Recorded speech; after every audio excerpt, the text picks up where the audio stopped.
My parents evicted me for choosing a job over babysitting their kids. My parents threw me out when I took a job instead of continuing to babysit their children.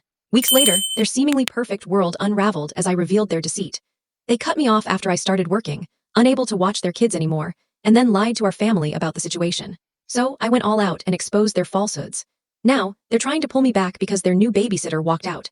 I landed my first job 2 months after turning 17. When I shared the news with my parents, their immediate response was, "Who's going to look after our kids?" I wasn't shocked, knowing their mindset. So I countered, "Who's going to cover my college tuition?" I thought I'd cornered them, especially since they'd previously told me I'd need to fund college myself. Instead, they laughed as if my question was absurd. "You're a woman, and women should be thankful for the chance to care for kids, paid or not," they said.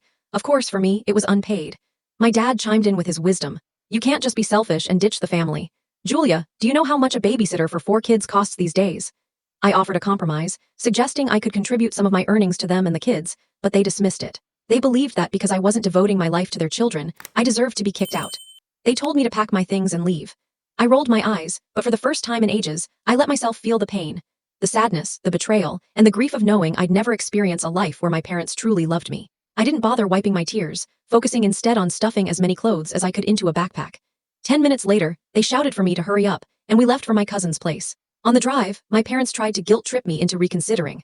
My dad mentioned how much my brothers loved me, emphasizing how only I could calm them when they cried. Their manipulation was clumsy, but it still made me question if I was being selfish. My mom even started crying, not because she missed me, but because they now faced babysitting costs. When we reached my cousin Susan's house, and they drove off without a goodbye, guilt hit me harder, especially when Susan opened the door with a warm, genuine smile, the first I'd seen in a while. This shorts can't handle this full story. Click the link in the description. See full story. You need to watch this.